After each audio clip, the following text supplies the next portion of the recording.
you could go back to a system in which, or go back, or I don't know if this ever existed really, but you could have a system in which you have non-permanent groups that form at certain times to support views and arguments and then dissolve.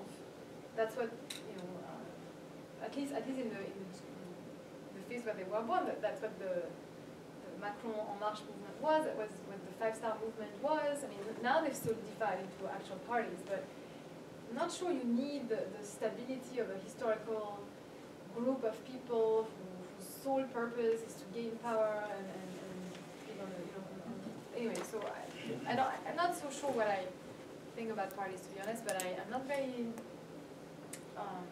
sympathetic. Stop, yeah. Stop, a couple of, so who else? You have a question? You have a question? No? You have a question? Yeah.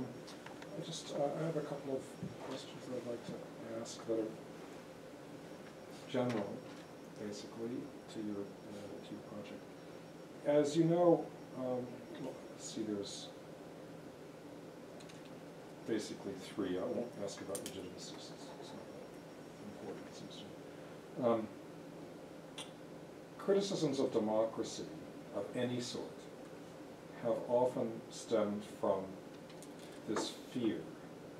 I would say it's a fear rather than a rational judgment, but a fear of the tyranny of the majority.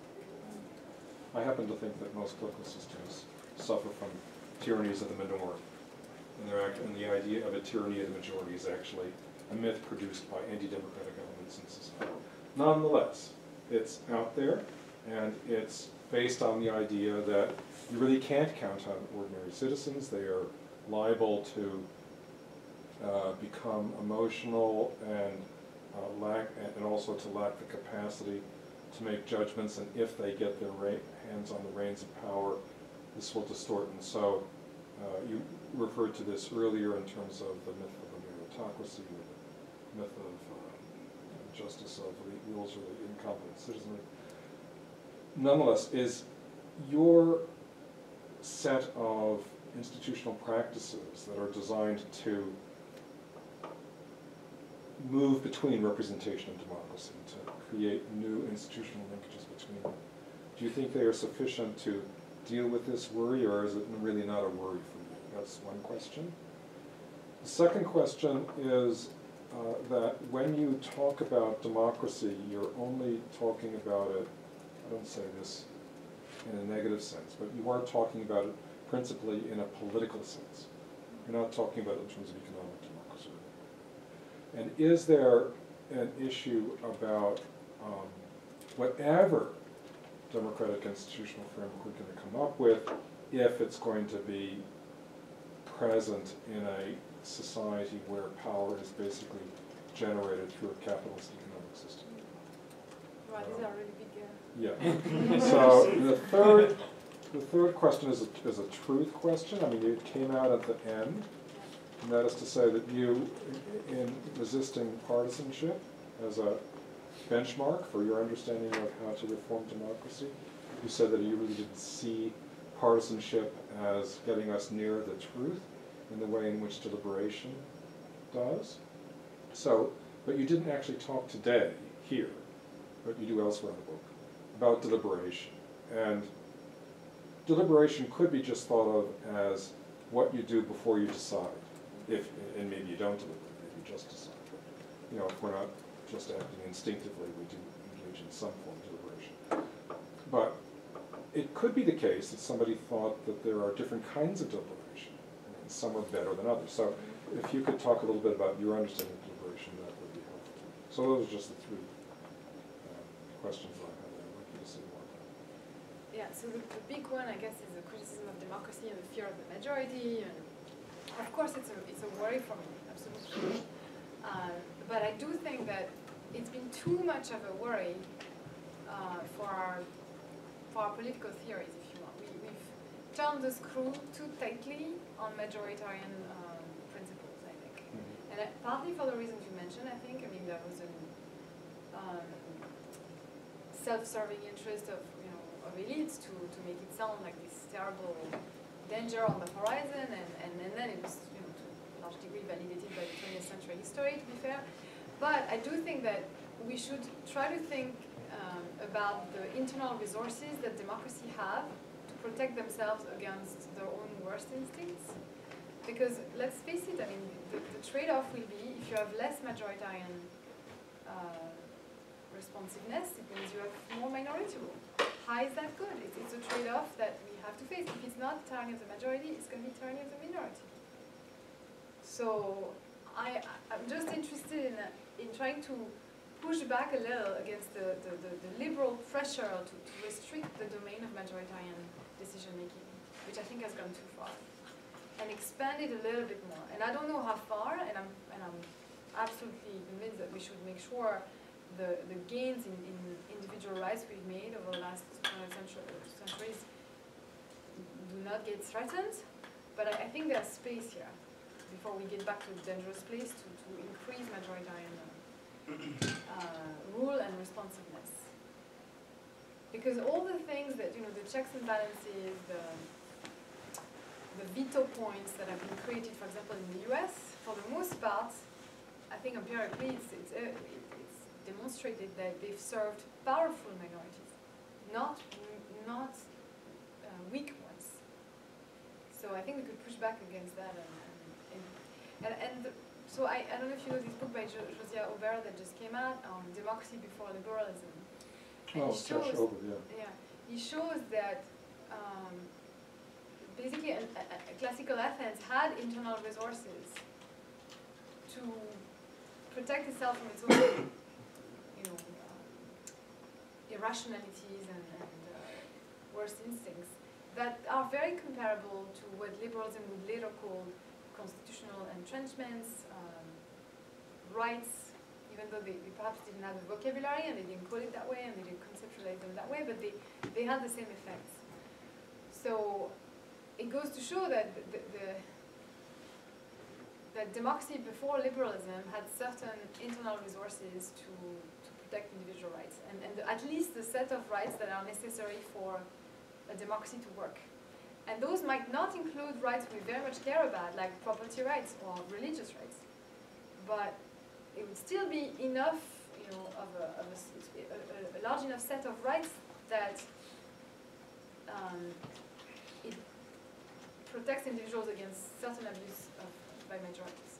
So that's the gist of my response on this.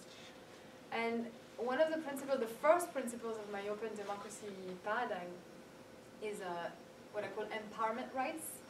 And it's precisely designed to entrench first, as like the sine qua non of this model, individual rights of participation, a right to be chosen, you know, a right to a lottery ticket, for example, so that you get access to these mini publics if you get chosen. And I don't have like a fully worked out laundry list of those rights, but they certainly would include most of the political rights we're familiar with. So again, maybe property rights wouldn't be as, you know, essential to this model as they currently are under this liberal tradition. So now, economic democracy. Well, so I touched on that in the conclusion of the book. I don't think we can rethink political democracy without rethinking the conditions for it and the economic conditions for it in particular.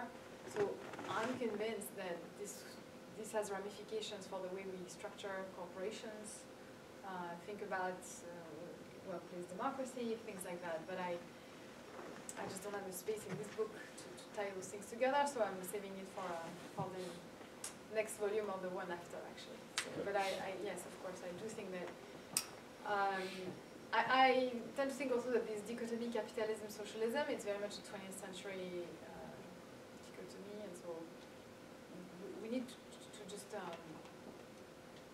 think these things differently. The same way that left and right doesn't quite cut it anymore, you know, it's going to be a tension between open and closed. I think socialism versus capitalism, I'm not sure it's the right dichotomy either. And finally, the truth question, and what I think is deliberation is, well, I'm not sure I'm familiar with all the versions of deliberation you suggest exist. My understanding of deliberation is, you know, exchange of arguments among free and equal in an environment where you minimize power dynamics, or you can never eliminate them fully.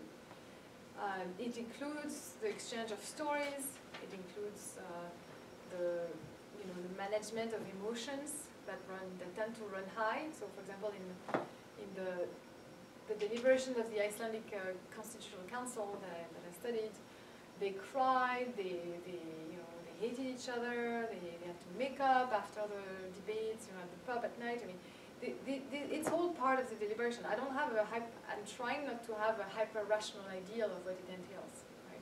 I'm trying to have an inclusive and definition of what deliberation is. So, if that was the sort of... That's fine. I just wanted to say that. Can I say something? Sure. Hi, Professor Fontana. from Baruch College.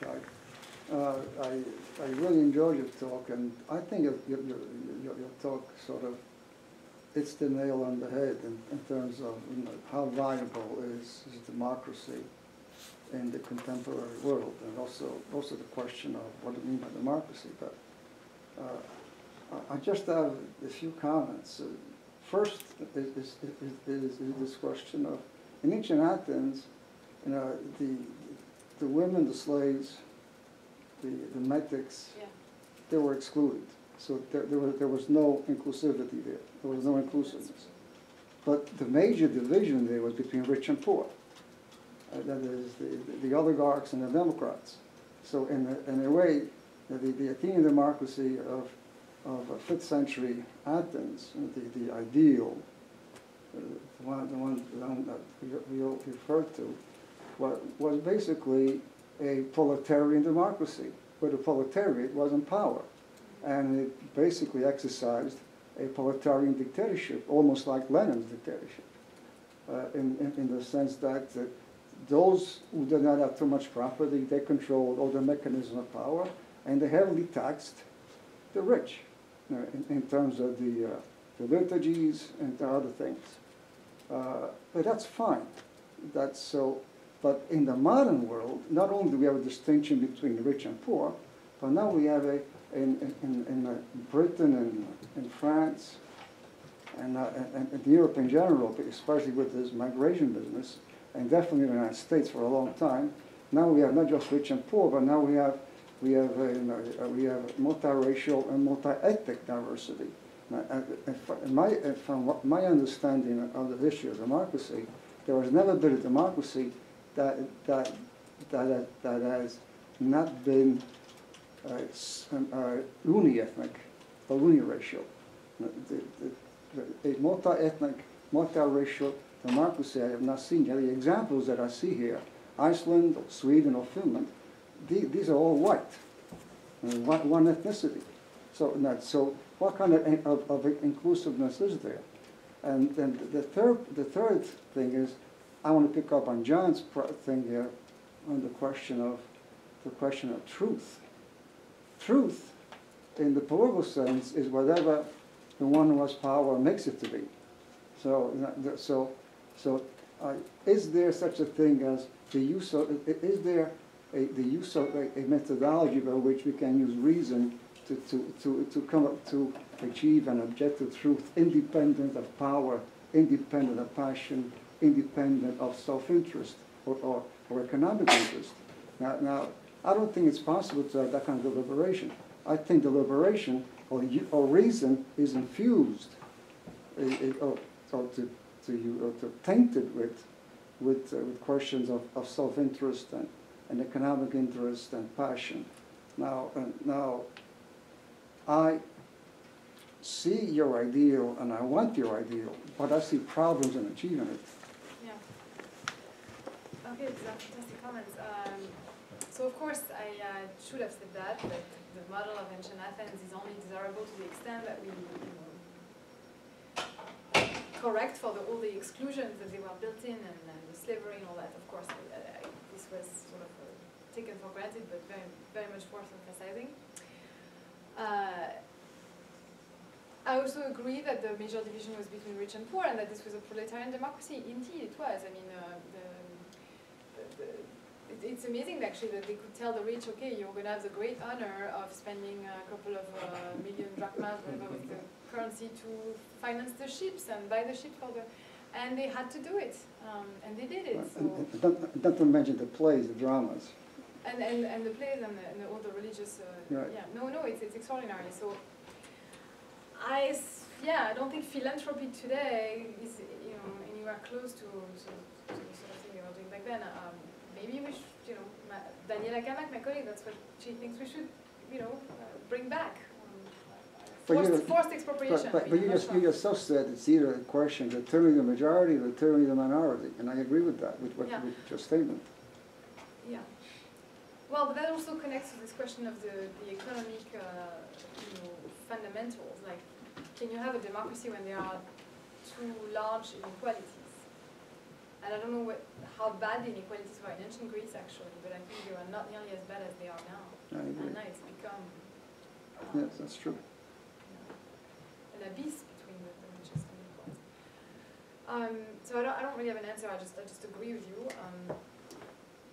The question of racial, ethnic diversity and whether you can have a democracy that's not uniracial. Well, I mean, it depends on your diagnostic of whether the US is a democracy, but if you think it's a democracy but it's a multiracial, I mean, it's okay, but maybe it's an oligarchy, so indeed, like that. So at least, you know, if we say that democracy is a continuum and that at the high end you have Ireland, or Finland, or Iceland, or Denmark, and maybe the US is in the middle, closer to an oligarchy, but still a democracy. And it looks as if in order to be closest to the end of the continuum, you have to be very homogeneous ethnically, because all these small countries are very white, very Christian. So I don't have a good answer. I have a conjecture that I've already talked about in many places, and no one can either refute me or give me any sense of how you go about testing that empirically, or whether there's any research that verifies this conjecture or not. But I think that we always assume that in order for the kind of high-end democratic procedures that you observe in Iceland or Finland to work out, you have to have as a precondition ethnic or otherwise cultural homogeneity. And I think that it's possible that the causal arrow goes the other way as well. And I have two sort of like, not really data points, or I'm not sure this counts as full-blown evidence, but if you look at the history of Iceland, in the 9th century, they were a very small country, again, even smaller than now. They were divided 50%, 50-50, between pagans and Christians. And they were on the verge of civil war. But the way they solved the issue was actually through more or less a democratic procedure. They said, okay, we can't keep doing this, we're going to destroy each other, so we have to agree on converging on one or the other. So they asked their chief pagan guy to go on a mountain for a night and come back with a recommendation. And he came back after a night and he said, well, I think we should all convert to Christianism. And we're going to tolerate pagan practices like eating horse flesh and exposing infants for some time. But after a while, everybody converges. And then they kind of consensually agreed to this. And it was probably one of the only few sort of like peaceful conversions of this time. And another example is Switzerland. So Switzerland was solving peacefully disagreements among various sects of Protestant religion, while the rest of Europe was destroying each other, killing each other. And I think the reason why they did it peacefully is because they had already democratic ethos and certain democratic practices. I'm not sure. It's completely conjectural. Well, I agree with you, but at the same time that the Swiss managed to coexist together, they were hiring themselves out as mercenaries to fight other people's wars. That is, they externalized the violence rather than internalizing it. I just want to follow up a little bit. I think that the issue of racial homogeneity is overblown. The reason why I think it's overblown is that there have been times, not just in Iceland, but also if you think of the religious strife in Europe, right? They thought, okay, we can't manage with Protestants and Catholics. But they devised a way of making religion less significant for the political system, and they agreed that that was the way to deal with the issue. And so it wasn't a matter of race, but religious differences were significant. And so I would say that, and that's how the United States, was able to build a diverse citizenry with different kinds of religions, and that was a kind of diversity. Now the diversity may have to involve, recognizing the equality of all races, but everyone's marrying everybody else now anyway. So, how are we going to be able to tell the difference between people's races anymore? I don't know. It'll be interesting to see, how much Elizabeth Warren is going to make a big deal about her Native American ancestry. I doubt that it'll be very serious for her. She's not going to, reify her Native American ancestry, but everyone's a little bit, anyways. So I'm just saying that there are ways in which any particular, and race itself is a social construction to some extent, and so there are ways in which if you can get a set of deliberative practices that bring and an appreciation of equality, it might not be, a bridge too far. I agree with you, and that's one a very desirable outcome. Yeah. But then there are people on the other side, yes, of course, who can manipulate this yes, and take advantage of this, yes, and it's corrupt the entire process. Well, we have a president. That's right. So, Zach? Can I just, your point about truth, so it's interesting that you bring it up, because I've been thinking a lot about it because of this, the murder of the journalist, and how there's clearly a tension between what the power would like to be the truth and the truth. And I think what the journalists have done is a fantastic job of making it very difficult to deny the factual truth. It's very clear that the killers had very close connections with the crown prince. It's very clear that they came in with the intention of killing. They brought a bow and saw, for Christ's sake, So it makes it really hard for power in that particular case to deny the truth. I'm sure they'll find a way, but I don't know that they'll find a way. They'll find a way to force and it will be power over truth. But I think we've got a good sense of what the truth is in that particular case. I'm not saying we do most of the time, but in that case it turns out that the leaks and the journalist work and the fact that it became very salient for a lot of people, and so I'm not saying truth will always triumph, and I'm not hopelessly naive that way, but at least under the right conditions, we should continue to strive for its victory.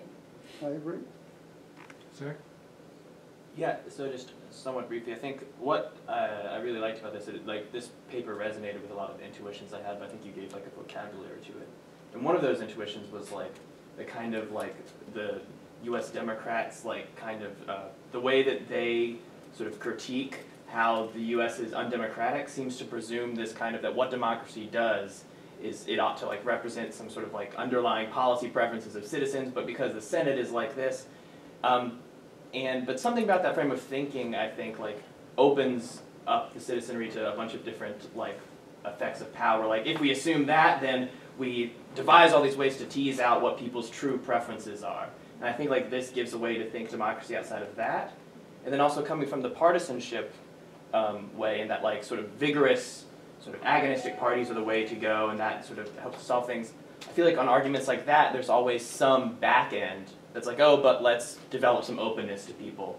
At the end of it, we say contestation, but then there's kind of a discipline kind of snuck under there to discipline the demo. So that's just broadly what I really liked about this. But I guess more specifically, my questions would be first, what does this sort of system of laudocratic institutions being the most valued, does this at all change what the form of law would be?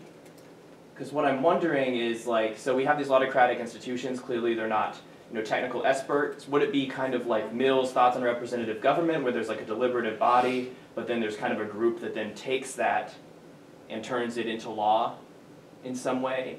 And that also made me think of Theodore Lowy and the idea of kind of like getting laws down to this much more simple thing. Do you think this view has implications for that? Or do you think that the form of law would be mostly what it looks like in liberal democracies now? And then second, I wanted to hear your thoughts on, does this view here depend on your somewhat prior work looking at why democratic processes are reasonable? Because there's place you use like democratic faith at one point. Yeah.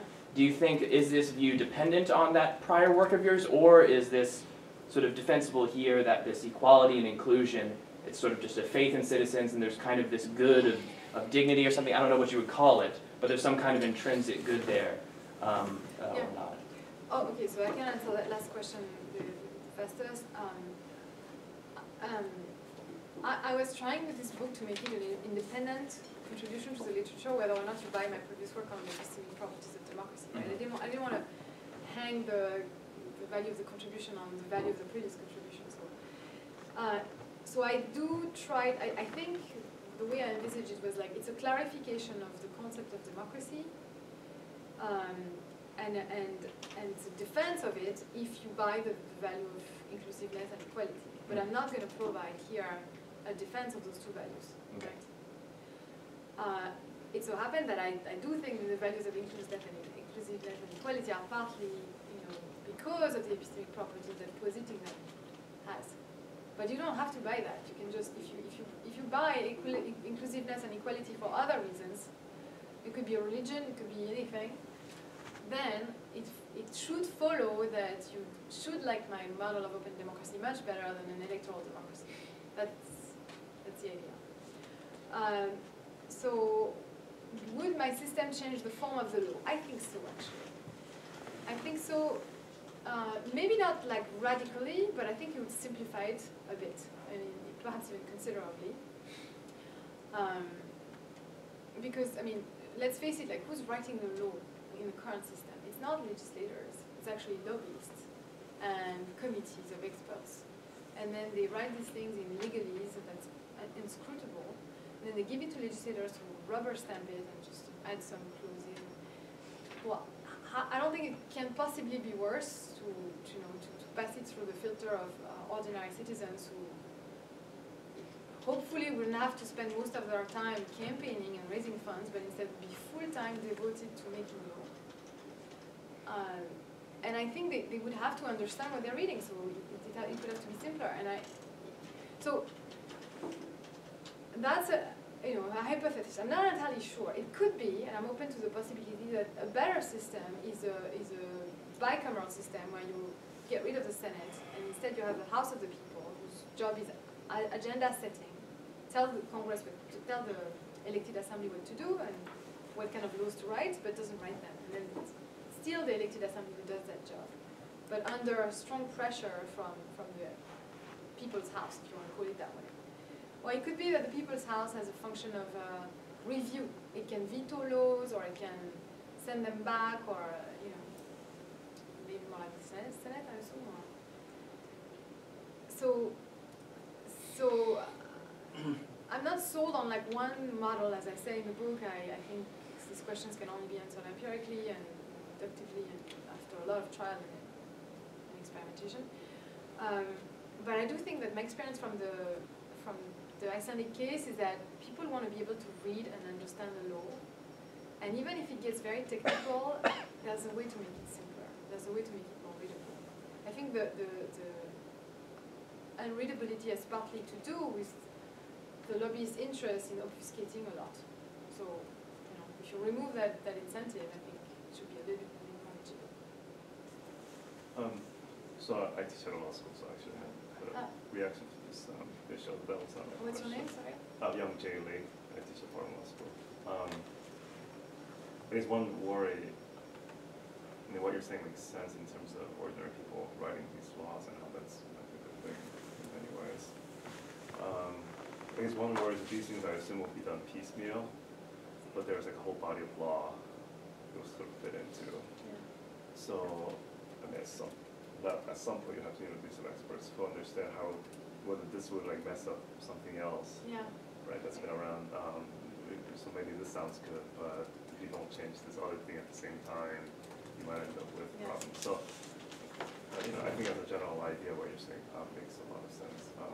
And I teach criminal law, where I do think the understandability is very, very important because you're trying to communicate with citizens.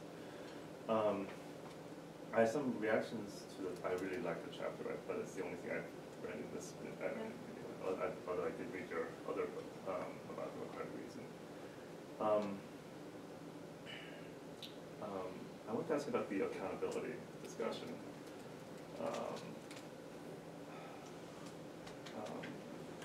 One thing you said at the very beginning of this presentation was that you were talking mostly about the legislative branch of the government.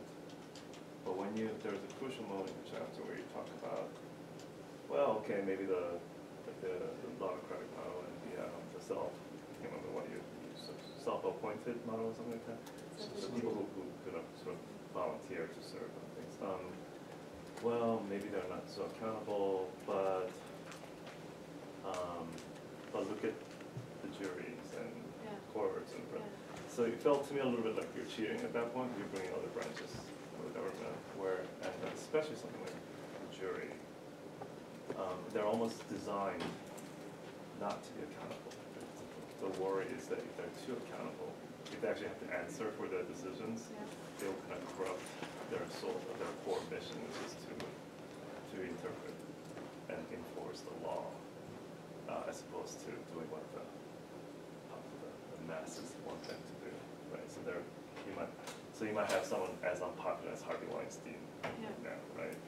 But you know, they have a job to do, the jury. Right? They have to look at the evidence and apply the rules, and there may be a lot of pressure to, you know, convict them and you know, charge them or convict them on the sort of highest charges. But if you do have a situation where you would want to make them more accountable by saying, well, afterwards, you have the Socrates example about, oh, you did it this way, so now we're going to put. If you introduce that, then you kind of worry that the jurors be tempted not to do their job if there's a public pressure. So it seems that, so as far as, the criminal jury is especially very strange representative body, right? Because it really seems to be, they're supposed to be representatives, but they're also supposed to be almost completely shielded from the public because of this. So I thought, so I was kind of curious that you kind of relied on it as a way of trying to justifying the lack of accountability of the others. That it seems very different, right? Okay, so it's interesting you read it that way, because for me they're not that different. When I think of a randomly selected body, I do want them to do their job regardless of the external pressure. I want them to act exactly like a jury, actually. So it's because my definition of representation here is acting on behalf of the rest. But it's not to be responsive to the rest. Okay, so it's actually, because they're not elected, so their function is completely differently thought. And so my point was that, well, look, we don't expect juries to be accountable, so in a way, we, you know,